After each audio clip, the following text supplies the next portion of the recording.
Hello students, welcome back to the channel. So this is going to be our fourth lesson, and it's going to be the second last lesson under this topic of trigonometry according to pure mathematics. So in this video we are going to be specifically looking at compound angles, double angles together with half angles. However, double angles together with half angles, they all lie under the main topic, which is going to be compound angles. So the video is presented to you by Yusuf, and you're advised to subscribe to the channel, share the video to your colleagues, and then like the video and leave your areas of concern in the comment section to be responded to. So now we are going to start with the compound angle formulae.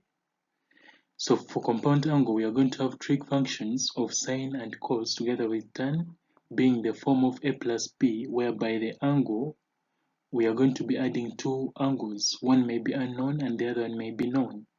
So they must be two different angles. So angle A and angle B, it may be either addition of those two angles or subtraction of those two angles. So by compound angle formulae, we are going to say that now these identities are available in the logbooks, and you're allowed to enter with your mathematical logbooks in the examination halls. So we shall look at summation of two angles when you are dealing with cos to be cos cos and then minus sin sin. So notice that angles are going to be alternating. So cos A plus B is going to be the same as cos A cos B, then minus sin A sin B. So you should always remember that for cos, we are going to have uniform trig functions on either side of the sign, which is going to be in the middle. So if you look at cos A minus B, is going to be cos A cos B, then plus sin A sin B. Now the other thing that you're going to differentiate cos with, one, you have said that trig functions to be multiplied must be identical, but also we are going to see that the sign which goes in after expanding is going to vary from that which is going to be present in the bracket. So if at all in the bracket you're having plus, when you expand, you're going to turn it to a minus. If you're having a minus, when you expand, you're going to turn it to a positive sign. However, for sine, you're not going to have identical trig identities multiplying each other. But for this, we are also going to have the same sign, which is going to be in the middle after expansion. So sin A plus B is going to be the same as sin A cos B, then plus cos A sin B. Like I said, all these identities are available in your logbooks. So if you look at sin A minus B, is going to be the same as sin A cos B, then minus cos A sin B. So if you look at sin, for sin, the signs remain the same. However, after expanding, unlike cos, we have unidentical trig functions. Now if you look at, so that was about cos together with sine when you're dealing with compound angles. Then what about tan? Now remember, tan is the same as sine divided by cos. So tan of angle A plus B is going to be the same as sine of angle A plus B, then divided by cos of angle A plus B. So after expanding this, you're going to have sin A cos B, because you have already expanded this up here, so you just substitute for it. So you're going to have sin A cos B in the numerator, then plus cos A sin B. And then in the denominator, since it's cos A plus B, since we have already got its expansion, we just substitute it for here. And once we do that, you're going to end up with cos A cos B, then minus sin A sin B.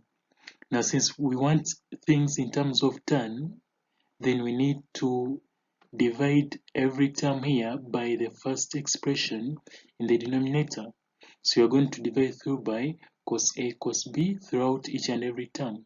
So we start with the first term, and then we go to the second term, we go to the next term, and then later we handle the last term, each being divided by cos A cos B. So once we do that, what do we get? So looking here, dividing each term by cos A cos B, you realize that cos B and cos B are going to cancel in the first expression, and then sin A divided by cos A is going to give us tan A, which is present here. So if you divide the second term, cos A and cos A are going to cross each other, and then you remain with sin B divided by cos B, and then you're going to remain with tan B as your next component in the numerator. Then if you go to the denominator, you see that cos A is going to cross over with cos A, and then cos B is also going to cross over with cos B, so you're going to remain with 1. And then going to this one, sin A divided by cos A is the same as tan A. And then sin B divided by cos B is the same as tan B. So that means that the expansion of tan A plus B is going to be the same as tan A plus tan B divided by 1 minus tan A tan B. Now notice that we have told you that this is already present in your logbooks. This was just showing you how you can prove it. So what about when you're having tan A minus B? So this we are going to follow the same procedure. So first tan is the same as sine divided by cos of the same angles. So after that we expand the brackets according to compound angle, which you have already looked at. So sin A minus B is the same as sin A cos B, then minus cos A sin B. Then divided by cos A minus B is the same as cos A cos B, then plus sin A sin B. So from here, we divide through each term by the first term in the denominator, which is cos A, cos B. And once you do that, you realize that cos B and cos B are going to cross and then remain with tan A. Then here, cos A and cos A are going to cross and then remain with tan B. So in the numerator, we are going to have tan A minus tan B. Then in the denominator, we are going to have 1 plus tan A tan B according to the explanation given in the first item, which was explained. So the two expressions for tan, one for summation of A plus B, which is present in your logbook, is going to be this. So we have just shown you how you can work it out and how you can derive it. Also, tan A minus B is going to be the same as tan A minus tan B divided by 1 plus tan A tan B. And that's all you need.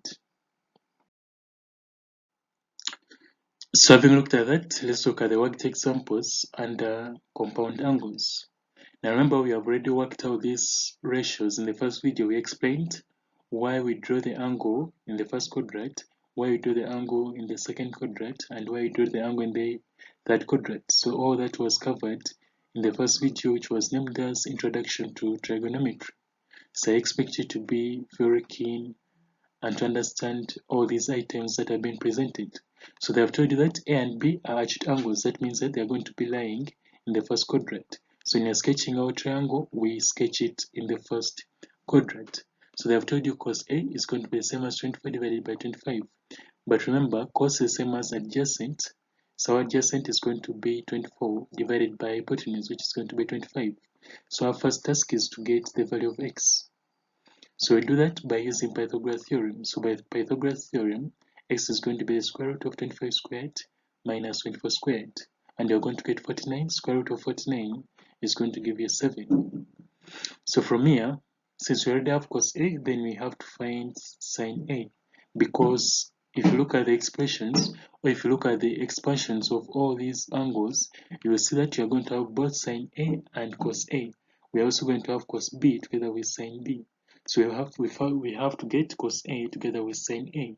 We also get cos B together with sin B. So we have already got our sin A, which is the same as opposite divided by hypotenuse. And our opposite, we have got it as 7. So divided by hypotenuse, which is going to be 25. And then we allocate it there. So let's go to angle B. We also draw or sketch its triangle. And then we get cos B together with sin B. Then later we expand and we fill in our respective substitutions. So going to angle B, which was also acute. So they told us cos B is the same as 5 divided by 13. So 5 is the adjacent, 13 is going to be our hypotenuse. And then y is going to be our opposite. So to get our opposite, we simply get hypotenuse squared and then you subtract adjacent squared. And then you're going to get it as 12. So it means that sin B, which is the same as opposite, out of hypotenuse is going to be the same as 12 divided by 13. Now we go to the tasks given and then we start calculating. So cos A plus B, we say that this expansion is available in your logbook. So cos A plus B is the same as cos A cos B then minus sin A sin B. So since we already have cos A and we already have cos B and we already have sin A and we already have sin B, all we need to do is substitutions. So the first one is going to be this and then minus 7 over 25 times 12 over 13. Now you solve each bracket independently and then later you simplify. So the first bracket is going to give us 24 out of 65, then minus 84 divided by 325. And if you simplify this using a calculator, you're going to get 36 divided by 325. Now you may leave your answer here, or if you want to express it in terms of decimal places, that means that you're not going to write the actual figure. So you're going to use approximate sign for that, and then we express our answer to 4 decimal places. So that 6 divided by 325 is going to be the same as 0.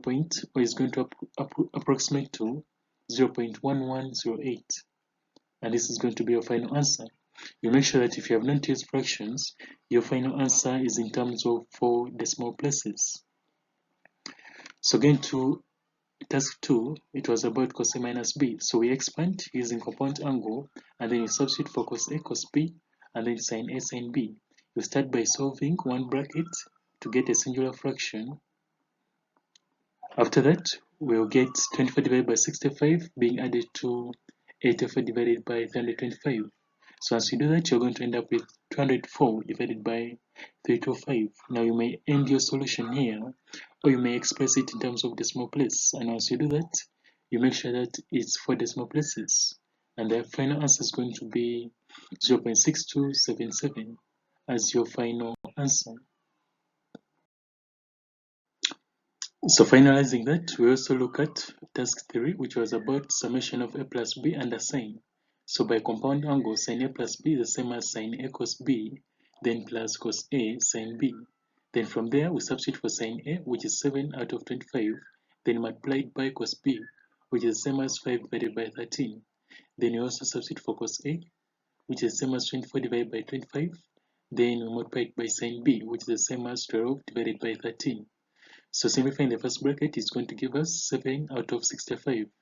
Then we add on the second bracket, which is going to be the same as 288 divided by 325. So as you use your calculator and you add both of these fractions, we shall end up with 323 divided by 325. You may stop here or you may express it in fractions. Since when you express it in fractions, you are going to round off, we are going to use an approximate sign. And then we make sure that our answer is to 4 decimal place. So it's going to be 0.9938 as your final answer. So going to Roman number 4 is going to be about subtraction of angle A minus B and a sine. So by compound angle, sin A minus B is the same as sin A cos B, then minus cos A sin B. So after that, we substitute for sin A and cos B, which is going to give us this. We also substitute for cos A and sin B, which is going to give us the next bracket.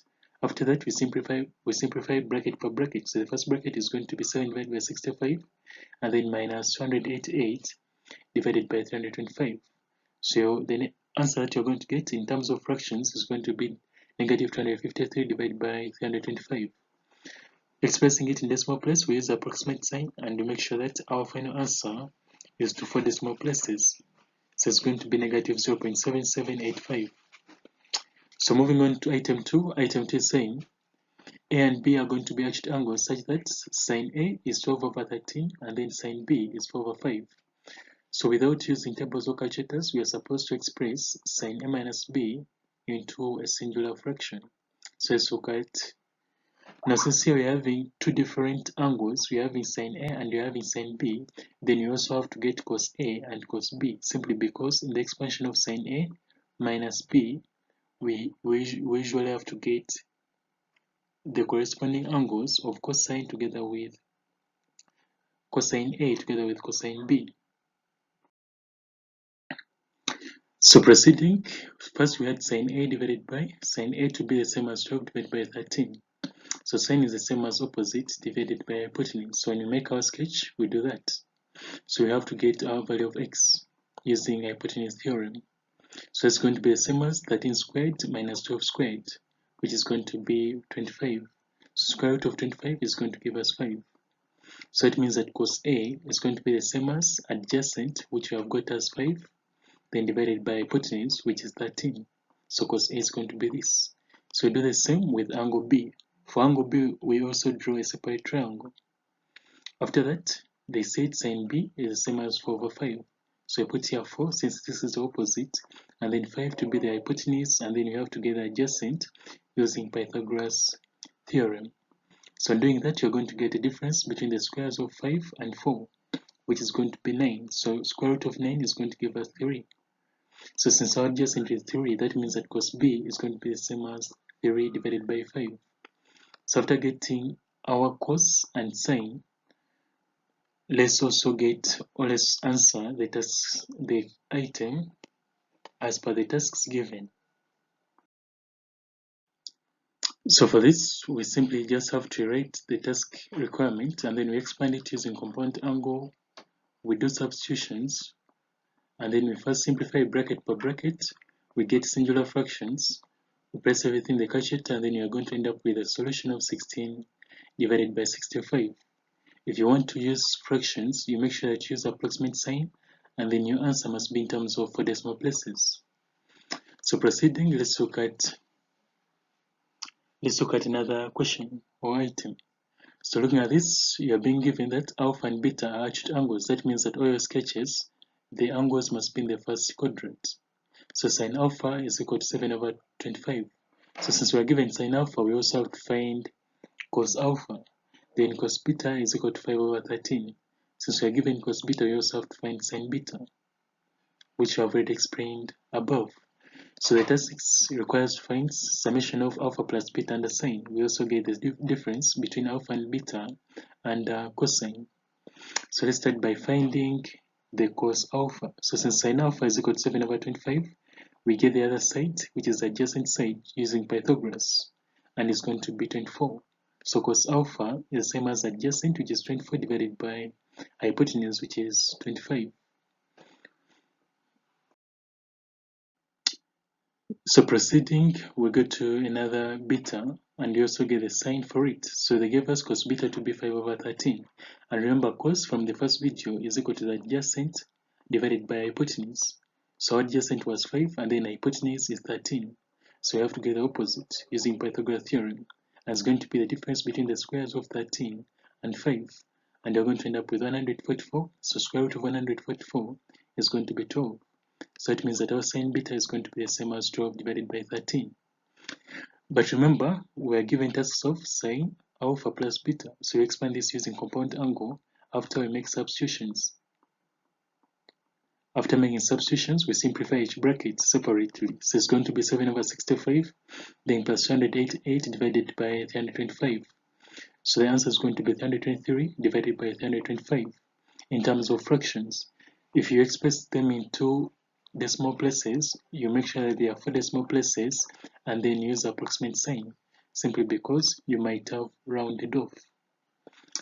Then going to Roman number 2, we do the same thing. We expand cos alpha minus beta using compound angle, which is going to be the same as cos alpha cos beta, then plus sine alpha sine beta.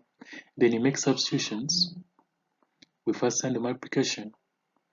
We get singular fractions, and then later we add everything using a calculator, and then we end up with 204 divided by 325.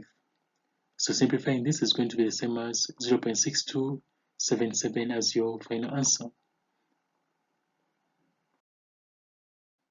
So the next subtopic under compound angles is going to be what we call the double angle identities. So now the double angle identities is going to mean that instead of adding a plus b, for this case it means that the angle is going to be the same. So instead of being b, we are going to substitute it with the same angle to be a. So that's why we are telling you we call it double angle, simply because we are having here 2a is twice, the angle is always going to be twice what is the angle on the left hand side. The angle on the left hand side is going to be twice the angle on the right hand side. So if you look at this expression, you can see that on the left hand side you're having 2a, and this side you're having a and a. That's why we call it double angles. Now let's look at how double angles come about. So if you look at cos 2a means we added two angles of A to get to A. So expanding it, we're going to get cos of A plus A, and then we expand this using compound angle. So compound angle says cos A plus A is the same as cos A, then minus sin A, sin A. But if you look at this, we are multiplying trig identities which are identical. So cos A times cos A is going to be the same as cos squared A, and then sin A is going to be the same as sin squared A. So we are going to make a conclusion that therefore cos 2A is going to be the same as cos squared A minus sin squared A, and this is going to be the first equation to represent cos 2A. But if you remember in the previous lesson, we told you that cos squared A and sin squared A from the first trig identity, they can made either of them can be made the subject. So if we start by making sin squared the subject from the first trig identity, is going to be the same as 1 minus cos squared x. We looked at this in the previous video. So after doing that, we substitute for sin squared A in this first equation that we derived. So once we do that, you're going to end up with this. So opening up this bracket is going to be this negative multiplies this negative, and then you get cos squared A plus cos squared A to give us 2 cos squared A. And then negative times 1 to give us negative 1. So that's why we are also going to say that cos 2A is going to be the same as 2 cos A then minus 1. I hope that is understood. So we also do the same. Still from this equation we started with, we make cos squared the subject this time. So from the first trig identity, if you make cos squared the subject, cos squared x is going to be 1 minus sin squared x. So if you substitute for that, it's going to be 1 minus sin squared A, then minus sin squared A. So if you open up these brackets, we are going to have sin squared A minus sin squared A, which is going to give you negative 2 sin squared A. Then the whole expression is going to become 1 minus 2 sin squared A. So we are going to see that cos 2A is having two equations, and each of them is right. One is going to be cos squared A minus sin squared A, and then the other one is going to be 2 cos squared A, then minus 1, and then the other one is going to be 1 minus 2 sin squared A. So we also look at sine. So sine 2A is the same as addition of A plus A. So expanding this using compound angle is going to be the same as sine A cos A, then plus cos A sine A. But you can see that these two trig identities are all identical because we are having cos A sine A, we are also having cos A sine A. So if at all they are identical, then we just have to add them. So adding this function to this, we are going to get sine 2A to be the same as 2 cos A, then sine A. I hope that is clear. So going to tan 2A. Now remember that tan 2A for this A is going to be the same as A plus A. So after realizing that, we expand using compound angle. So we say that by compound angle, tan A plus A is going to be the same as tan A plus tan A divided by 1 minus tan A tan A. So since here we are multiplying tan A and tan A, is going to be tan squared A. So this one is going to remain. And we add what is in the numerator to get to tan A. So we make a conclusion that tan 2A is going to be the same as 2 tan A divided by 1 minus tan squared A. And that's how double angle identities are going to be derived. Now, under some circumstances, we are going to see that the double angles are related to the T formula, especially in your logbook. So provided T is going to represent an A, then let's see how we can convert each double angle of sine and cos together with tan into the respective T formula. So you have said that tan 2A is going to be the same as 2 cos A sine A. But remember that this expression is the same as writing divided by 1. So 2 cos A sine A divided by 1 does not cause any change. But remember that 1 is the same as sine squared A plus cos squared A. 1 represents the first trig identity. And then we remain with the same thing in our numerator. So from here we are going to divide through by cos squared A. So if you divide through each term by cos squared A, So 1 cos is going to go with 1 cos in the numerator, and then remain with 2 sin A divided by cos A to give us 2 tan A in the numerator. So if our 2 sin squared A is divided by cos squared A, we are going to get tan squared A, which is going to be this one. And cos squared A divided by cos squared A is going to give us 1. So if you rearrange them, we are going to get this. But since we said tan A is going to be the same as t, then you have to substitute for it. So substituting for tan A is going to give us t. So it's going to be 2t divided by 1 plus t squared. So sin 2a in terms of t formula is going to be this. So you're going to repeat the same procedure to cos 2a. So also cos 2a is the same as cos squared a minus sin squared a divided by 1. But 1, according to the first trig identity, is the same as sin squared a divided by cos squared a.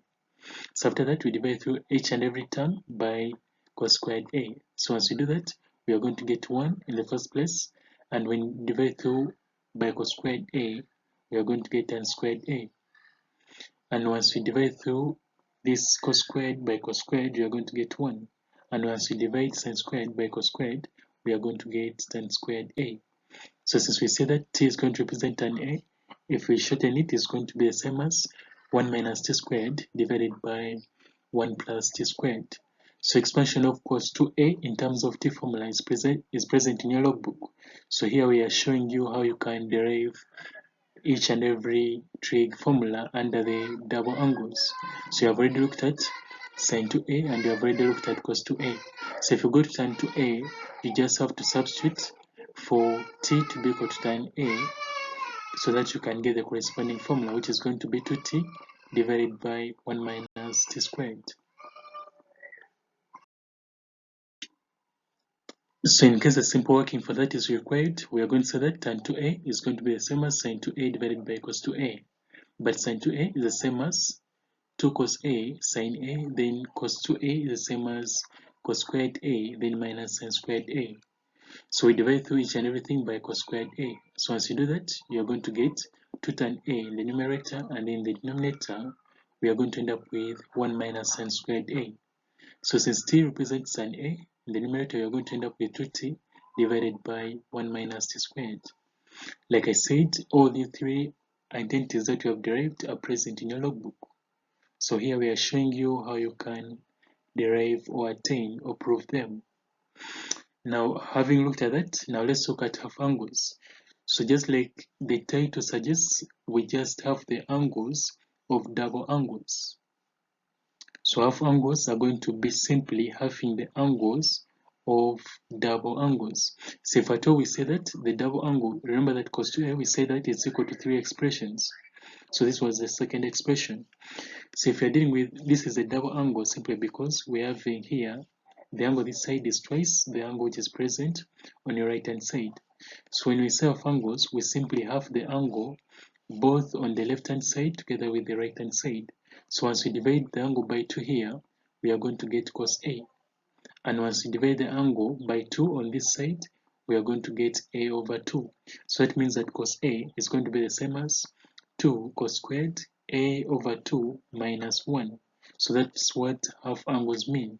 You get a double angle and then you have the angle both on the left hand side together with the right hand side.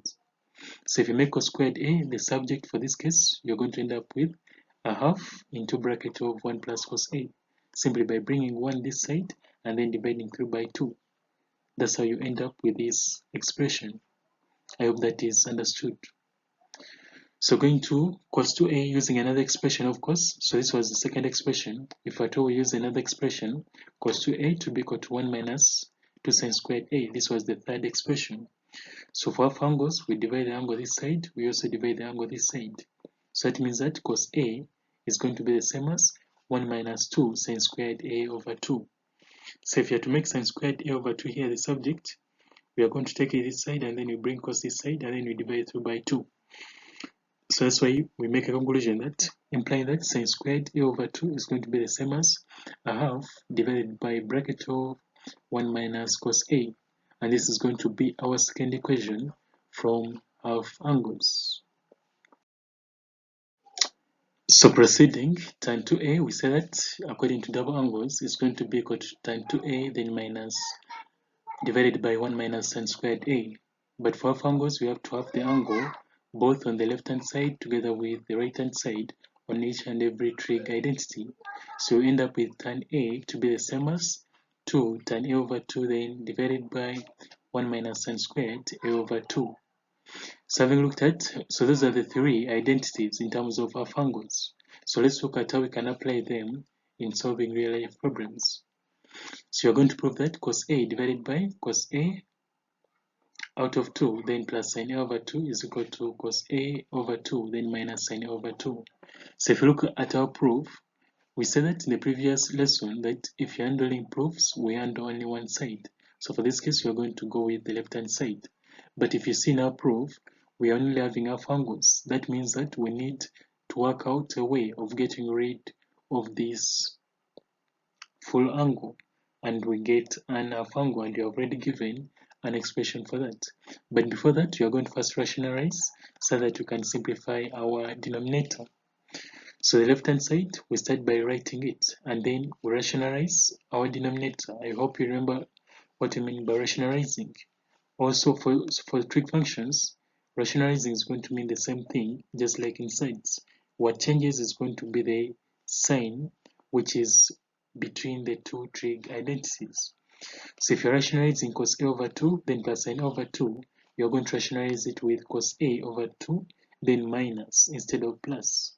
So it's going to be minus sin A over 2 into bracket. So you multiply. So remember that we said that always the denominator after rationalizing is going to be a difference of two squares, and that's going to be cos squared A over 2 then minus sin squared A over 2. And then we try to simplify our numerator. So substituting for our denominator is going to be the same as cos squared A minus sin squared A over 2. But if you look at this, this is a substitution for a double angle, which was got from cos A. I hope you remember that. So simplifying our denominator, we are going to end up with cos A. Then you are going to have in the numerator cos A times the bracket we rationalize it with. So cos A and then cos A are going to disappear, and then we remain with what was required in the proof under the task.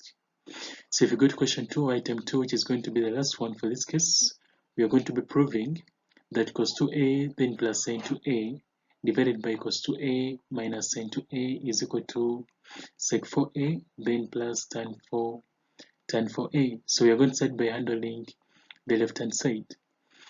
So here, whenever you're having a denominator having a sign, we always start by rationalizing. That's a tip. So on rationalizing, we are going to get a difference of two squares in the denominator, which is going to be cos squared 2a minus sin squared 2a. But remember that whenever you're having two squares of cos and sin subtracting each other, it indicates a sign of double angle. So you simply get your angle and then you double it to get the cos term that you're looking for. So the denominator is going to turn into cos 4a. We open up the brackets in the numerator, and then you're going to end up with cos squared 2a plus sin squared 2a. And according to the first trig identity, if you're having the same angles and you're adding squares of cos and sin, that's always going to be the same as 1.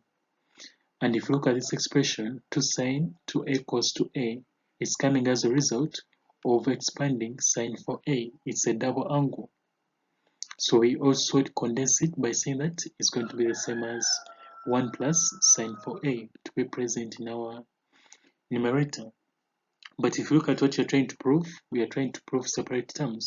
So you're going to separate our numerator by sharing by each and every figure or value in the numerator sharing the denominator. So it's going to become 1 divided by cos 4a then plus sin 4a divided by cos 4a. So 1 divided by cos 4a, you're going to end up with sec 4a.